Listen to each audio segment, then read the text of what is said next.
Amém, queridos?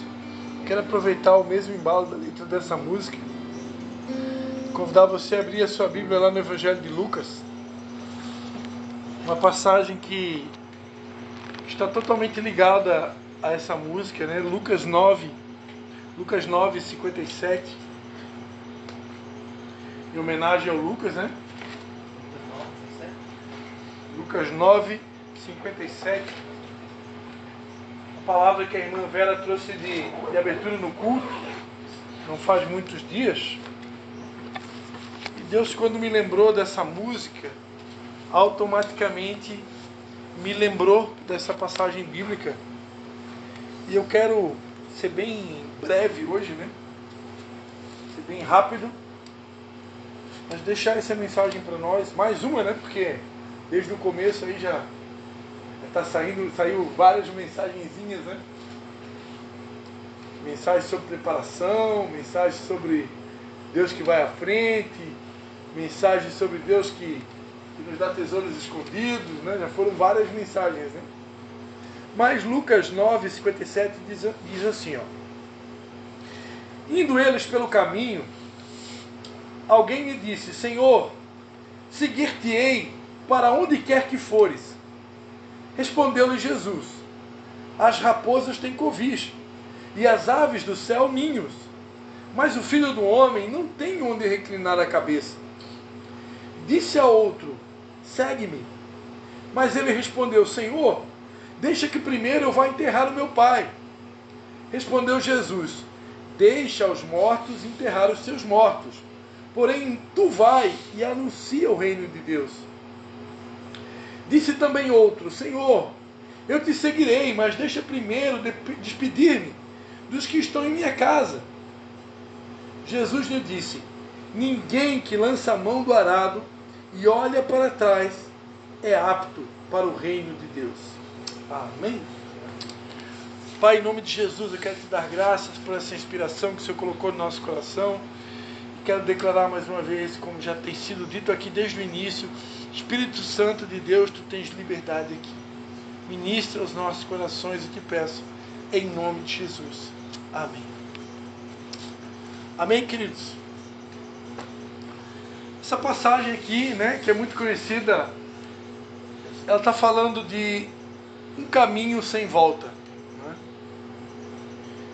Né? Deve estar fazendo mais ou menos um ano, né? Um dos braços direitos, né, dos meus pais aqui da Igreja Batista Restaurando o Amor. Quero honrar esse casal, né? Pastor Marcelinho e a pastora Rose, né?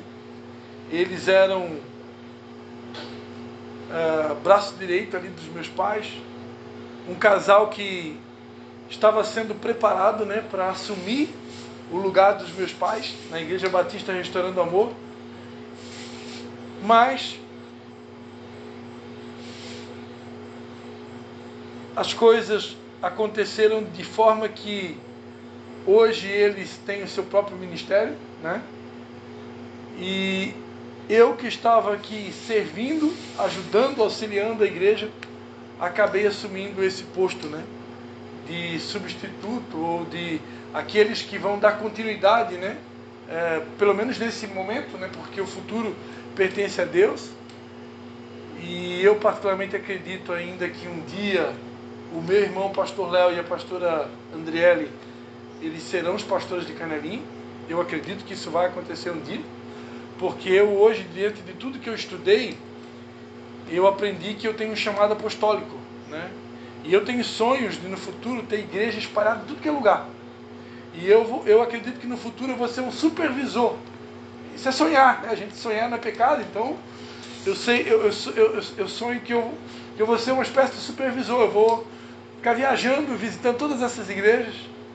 E aqui em Canelinha acredito que o Leonardo será o pastor no futuro. Mas hoje estamos aqui desempenhando esse papel, que nós acreditávamos no passado que seria, como eu tinha falado, né, o papel do pastor Marcelo e a pastora Rose, né, que acabaram abrindo o seu próprio ministério, né, que é hoje Um Caminho Church, né. E é óbvio, né, que o nome do ministério deles, né, foi a direção que Deus deu para eles, Um Caminho Church, está se referindo a Jesus. Jesus, ele é o caminho. E esse caminho chamado Jesus, é sobre isso que eu quero pregar nessa noite, é um caminho sem volta. Não tem mais volta, né? O Lucas recentemente nos procurou para dizer: Pastor Cristo, olha, para esse momento eu sinto que eu tenho que acompanhar a minha irmã num outro ministério, né? E depois eu vou abençoar ele, mas já está debaixo da bênção, né?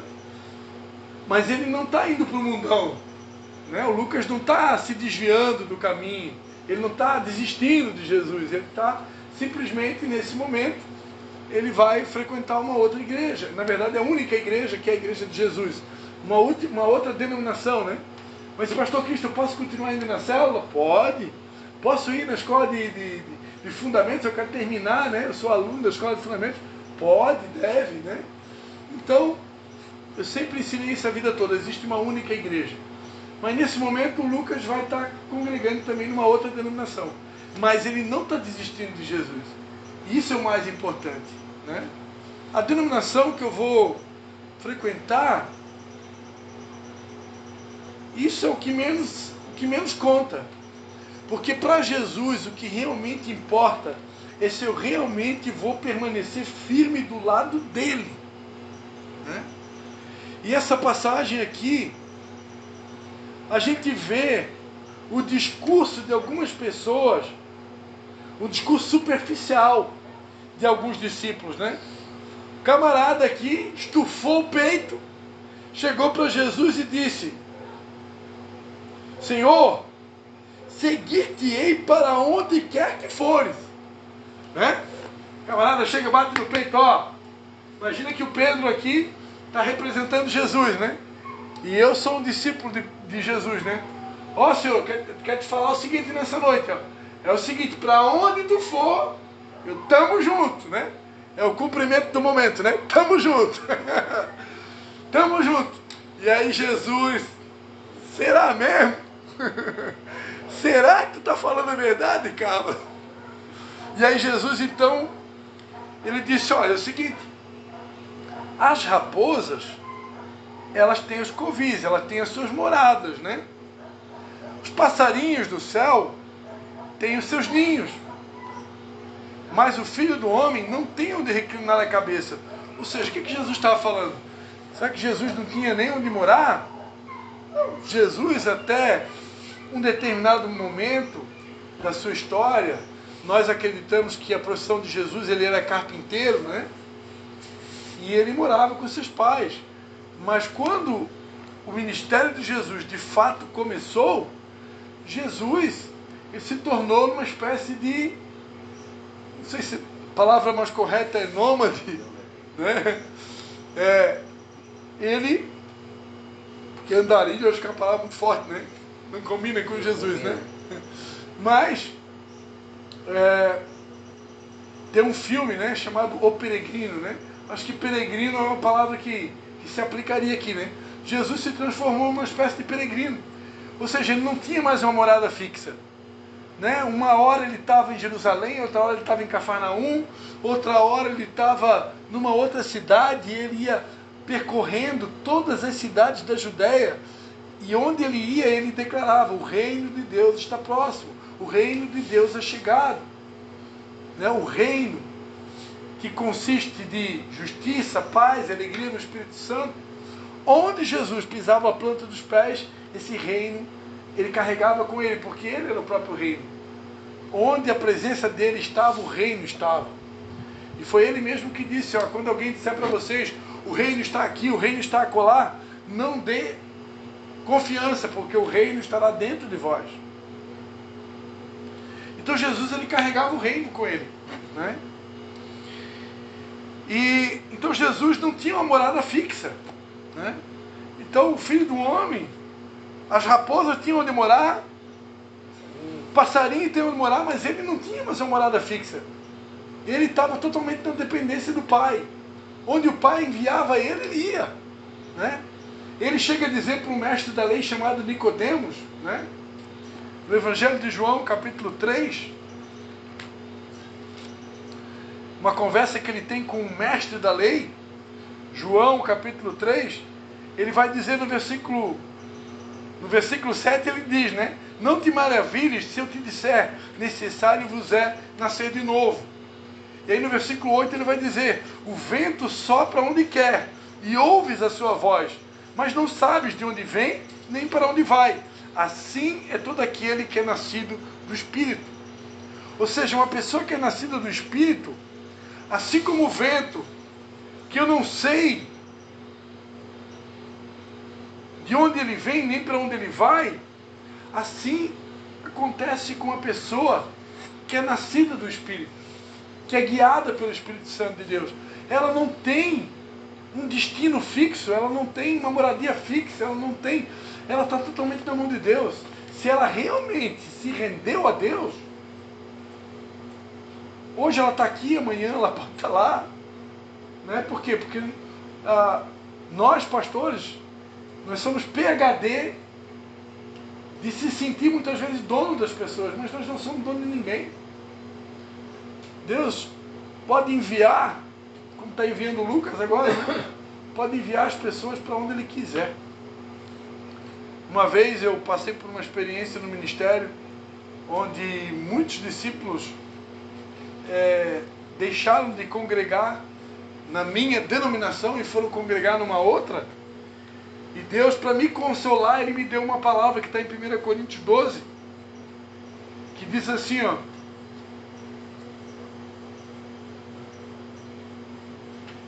é, 1 Coríntios 12, 18. Mas Deus colocou os membros no corpo, cada um deles como quis. 1 Coríntios 12, 18. Né? Mas Deus colocou os membros no corpo, cada um deles como quis. Ou seja, Deus pega, nós somos o corpo de Cristo, a Bíblia diz, né?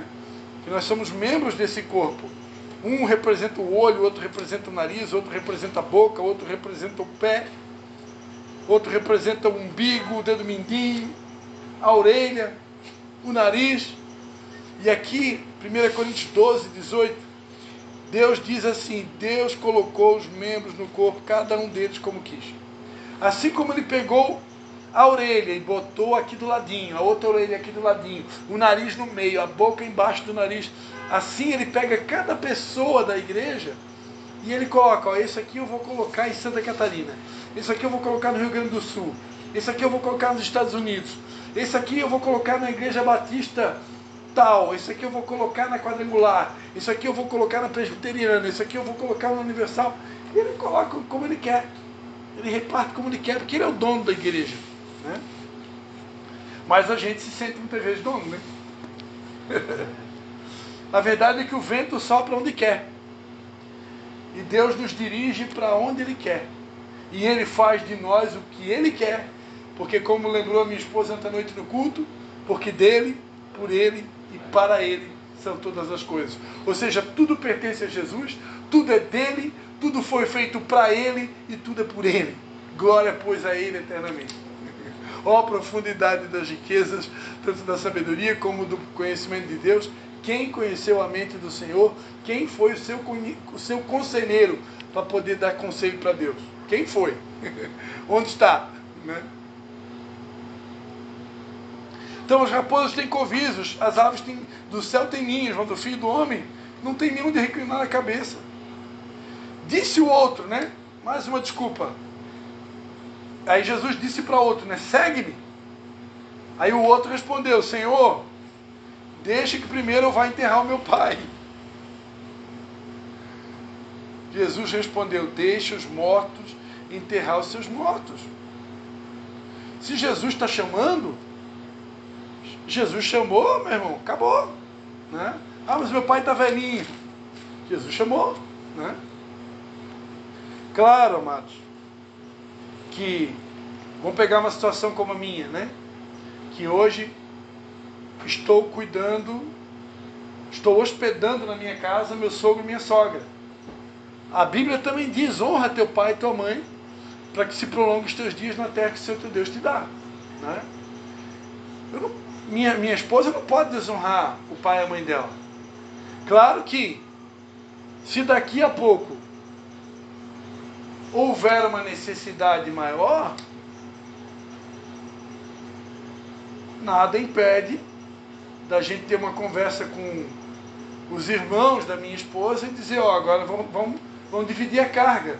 Agora, nós ficamos tantos anos com meu sogro e minha sogra na nossa casa, agora chegou a hora de vocês ficar com eles na casa de vocês. Né? Se o Espírito Santo der uma direção dessa, né? Agora, enquanto o Espírito Santo não dá uma direção clara, né? A gente está ali, está honrando. Né? Porque honrar pai e mãe também é mandamento. Então a Bíblia, a letra mata, né? O Espírito vivifica. Mas a gente tem que estar atento, né? À voz do Espírito, né? Mas cuidando também para não desrespeitar, não examinar um texto bíblico de uma maneira assim superficial, né? A gente tem que estar atento. Disse também o outro, Senhor, eu te seguirei, mas deixa primeiro despedir-me dos que estão em minha casa. Deixa primeiro eu me despedir dos meus familiares, do pessoal que está lá em casa. E aí então Jesus responde, ninguém que lança a mão do arado e olha para trás é apto para o reino de Deus. Ou seja, o que é um arado? Um arado é um instrumento que os agricultores usavam no passado, né, para fazer sulcos, né, na terra, fazer buracos na terra, para depois lançar a semente. Né? Então Jesus está dizendo aqui, ninguém que botou a mão na massa, ninguém que botou a mão na obra, ninguém que decidiu me seguir, que agora, e o arado ele só vai para frente, não tem como dar marcha ré no arado. O automóvel ele tem marcha ré, né? Mas o arado não tem. O arado só vai para frente. Né? Eu também nunca vi essas coisas de agricultura, esses tratores, se eles têm marcha ré. Eu acho que não, né? Trator tem. Trator tem? Trator tem, mas o implemento agrícola acho que não. Mas o arado não. Aí o cara tem que ter a mãe ali para poder manobrar. Então, o que Jesus está dizendo aqui? Uma vez que você decidiu seguir a Jesus, uma vez que você decidiu trilhar o caminho chamado Jesus, seguir os passos de Jesus, é um caminho sem volta.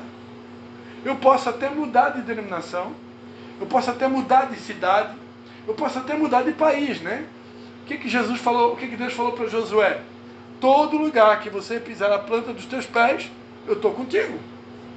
Onde você for, ele vai com a gente, ele não larga da gente. Né? O salmista disse no Salmo 139, né? Para onde me irei do teu espírito? Não tem como fugir dele. Onde você for, de qualquer lugar do planeta, ele vai estar ali. Né? Só que é um caminho sem volta. Uma vez que eu decidi seguir Jesus, não dá mais para voltar. Eu já li uma vez aqui para a gente encerrar. Eu li uma vez na célula uma palavra que eu considero um dos textos mais fortes da Bíblia, que está na segunda carta de Pedro, que eu considero um dos textos mais fortes da Bíblia, tá? Tá? Para a gente encerrar 2 Pedro 2.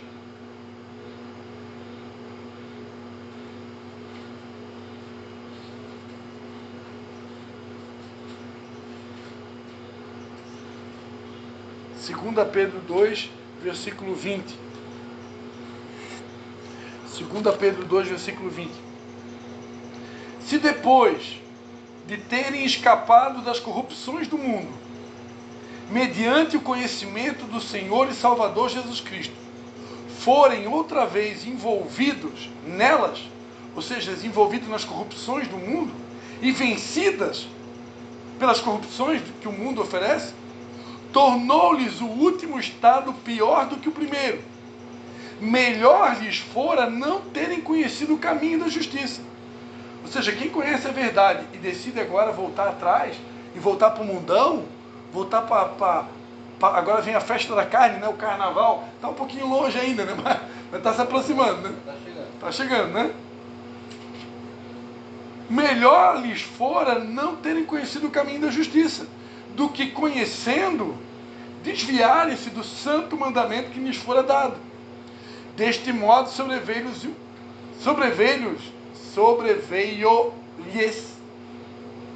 Não vamos assassinar a língua portuguesa, né? Deste modo sobreveio-lhes o que diz este provérbio verdadeiro: o cão voltou ao seu próprio vômito, e a porca lavada voltou a revolver-se na lama. Meu Deus, isso aqui é forte demais. O camarada que conheceu a verdade e ele decide lançar a mão do arado, ele decide voltar para o mundão, decide voltar para a carne, para a balada, para o festeirê, para o pecado, para as orgias, e deixa-se corromper pelas corrupções do mundo. É a mesma coisa que um cachorro, comeu o próprio vômito. E é a mesma coisa que um porco que tomou banho, um porco lavado, voltar a se revolver na lama. Né? Imagina, você lá lavou o porquinho, está todo limpinho, cheirosinho, e mergulha de novo na lama. Né? É terrível, né? Então assim é o estado de uma pessoa que, conhecendo a verdade, decide voltar atrás, decide voltar para o mundão, voltar para o pecado. Né? Que Deus nos livre e guarde. Amém? Vamos ficar de pé?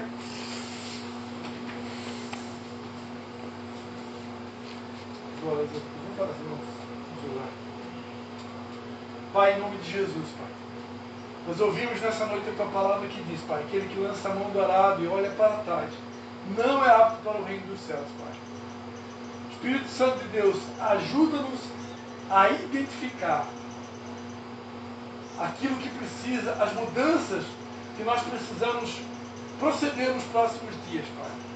Ajuda-nos, Espírito Santo de Deus, a identificar o que o Senhor espera de nós, as renúncias que deveremos fazer nos próximos dias.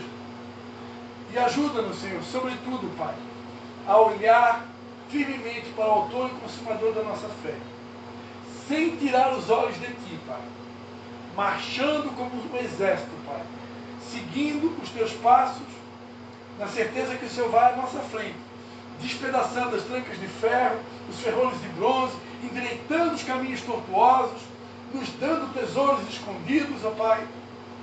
Mas tem um preço a pagar. Nós não podemos mais olhar para trás. Nós não podemos nos tornar semelhante ao cão que come o seu próprio vômito e a porca lavada que se revolve na lama, Pai. Em nome de Jesus, fortaleça-nos na força do Teu poder, Pai, para que nós possamos perseverar até o fim contigo, Pai. Porque está escrito: aquele que retrocede, o Senhor não tem prazer nele. Em nome de Jesus é a nossa oração. Amém. Amém.